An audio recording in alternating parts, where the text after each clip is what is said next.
We have lots to celebrate as an organization.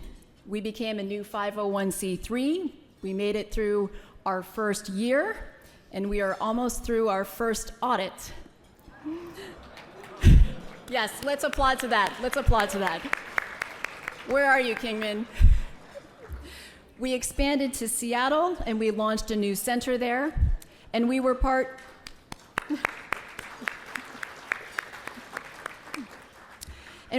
of the many events at the APEC Leaders Summit, which was held here in San Francisco for the very first time. Tonight is special because we now get to honor game changers who are making a remarkable impact in the community and around the world. Asia Game Changer West Awards are given to individuals or movements who inspire, enlighten, and show true and transformative leadership in areas that reflect Asia society's core pillars.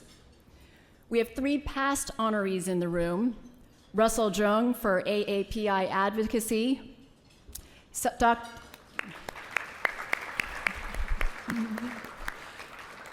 Dr. Sam So for his work to eradicate cancer, and Mina Fedor from AAP Youth Rising. She is our future.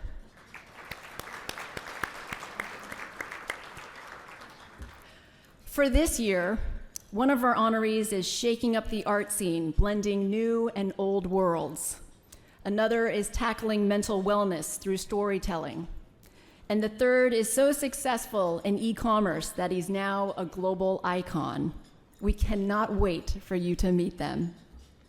I'm Margaret Conley, the Executive Director of our Northern California and Seattle centers, and I'm here with our amazing team up here on stage, working at the tech booth, and also back there with the auction. They're all around, and I want to thank the team, all of our interns, and all of our volunteers for all of their work with our centers.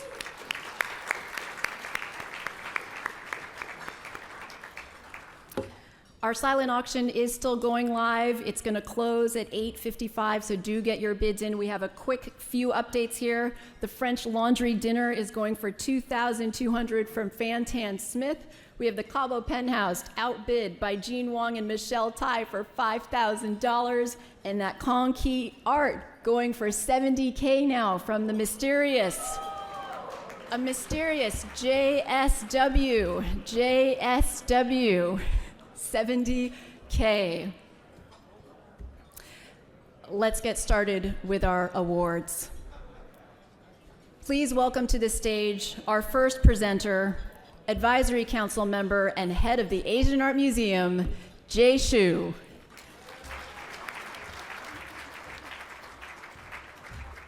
Good evening. And I think it's such an honor and pleasure to be the first one to present Artistic Award, Game-Changing Award. And also, I'd like to echo all the thanks that Margaret has given, but I think she forgot one person to thank. And that is the wonderful announcer who kept us on time 10 minutes to go before program starts. 5 minutes, 2 minutes, just like airlines. This is only flight. You can still get on when we're about to take off in 2 minutes. So I hope you're all having a great time. Of course, Margaret is a wonderful leader, so I want all of us to give her a big round of applause.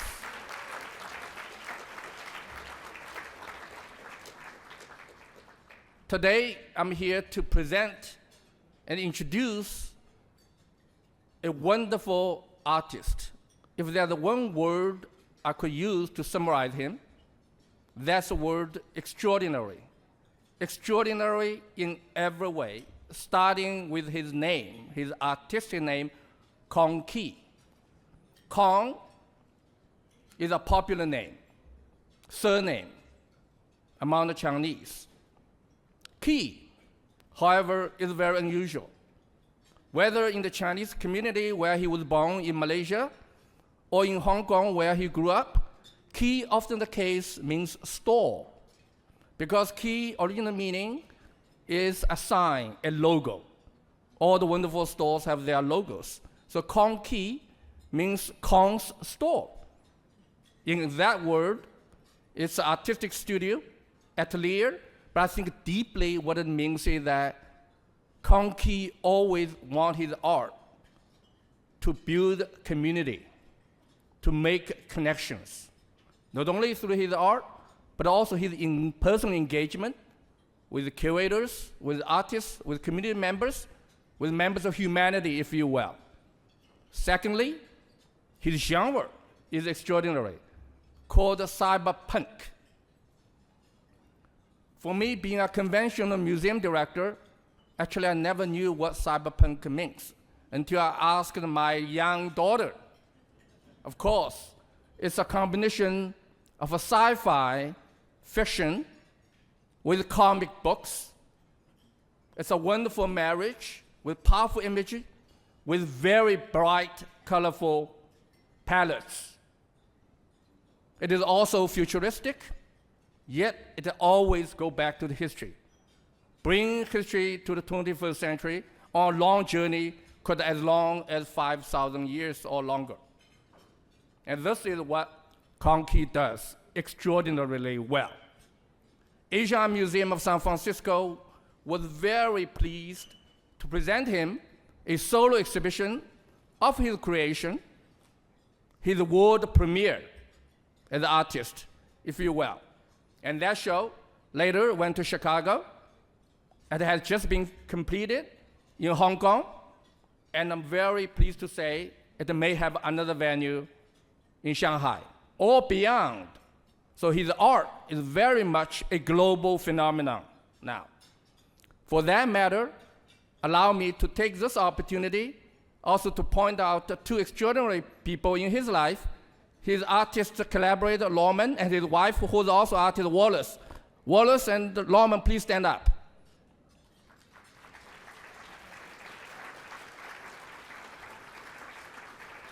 And of course, the extraordinarily talented curator of contemporary art in the Asian Art Museum, San Francisco, Abby Chen. Abby, where are you?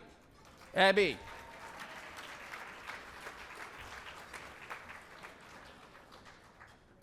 But tonight, we're all here to celebrate Kongkee, celebrate what he does so extraordinarily well. To me, I cannot be more excited, because for me, art defines who we are as human beings. And the Kongkee just explored for all of us a wonderful aspect, wonderful future for all of us to live. A future that we're always looking forward, but deeply rooted in tradition, in history, and making history come to life, and making art ever more inspiring. That is why I'm not surprised at all. There's a wonderful work out there that are getting $70,000, a lenticular print, but $70,000 in the whole scale of things for many of you is easy. So I would like you to stand up, go out there to bid it up. That's how you show how you like Kongkee, right, Kongkee? But what is a lenticular? That's a word I have to learn again, because lenticular actually means it's technology of optical illusion. That you stand in front of it, if you change your position, go different angles, actually see different images. And this is a technology has been invented quite a while ago. Yet, Kongkee has made it into the 21st century artistic expression. I'm so glad the partnership between the Asian Museum and Asian Society in Northern California. Let Asian Museum keep presenting wonderful artists, and let Asian Society keeping them awards. Now, without further ado, let me present to you Kongkee.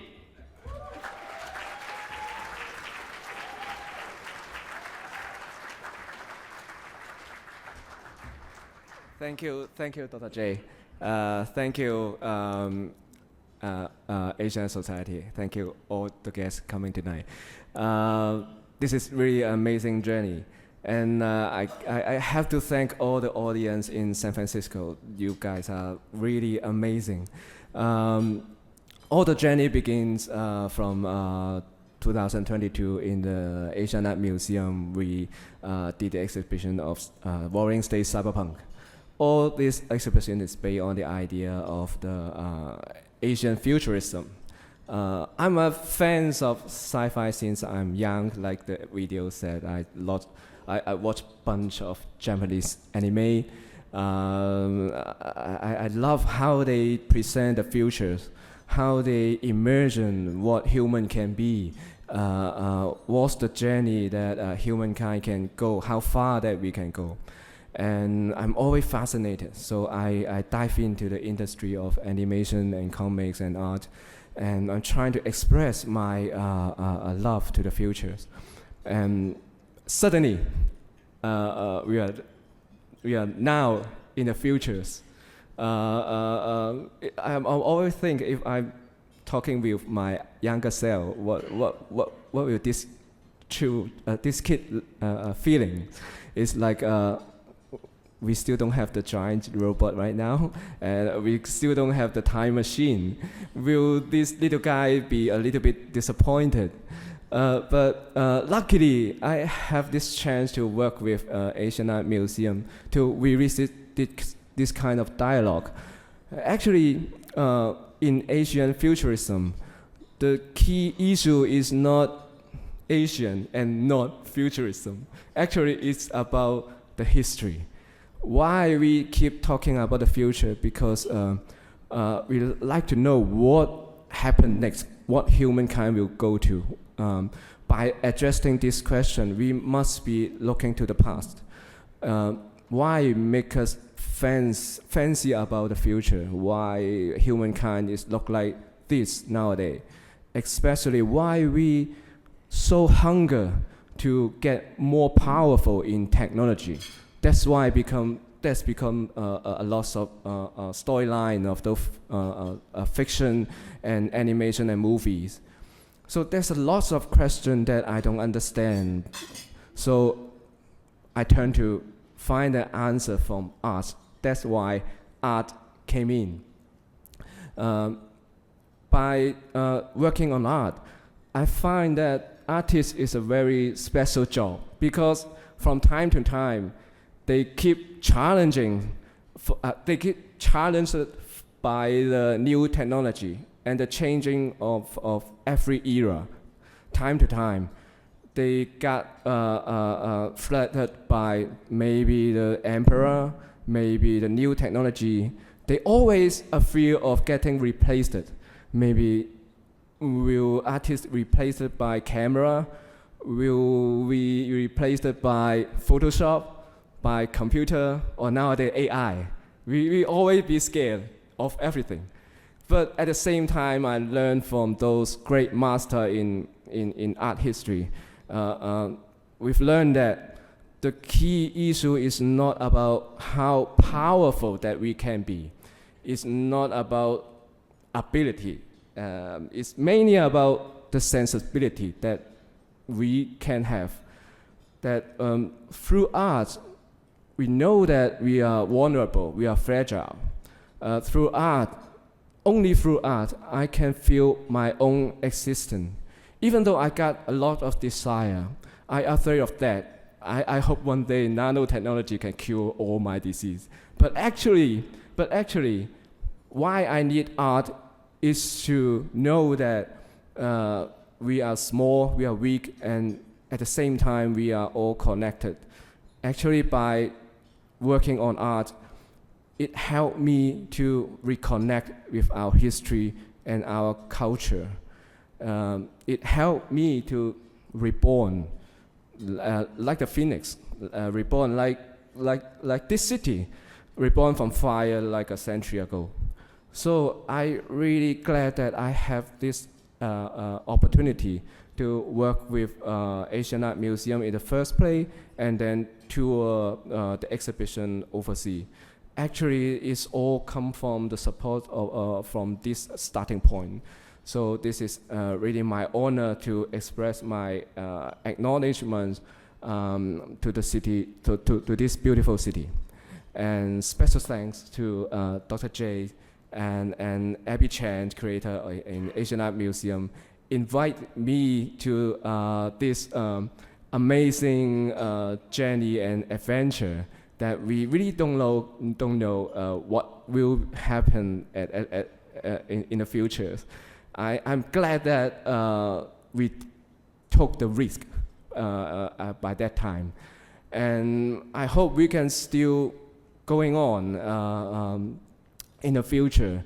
Even though nowadays, I guess I would tell the little kid that in the reality, utopia and dystopia happen in the same place.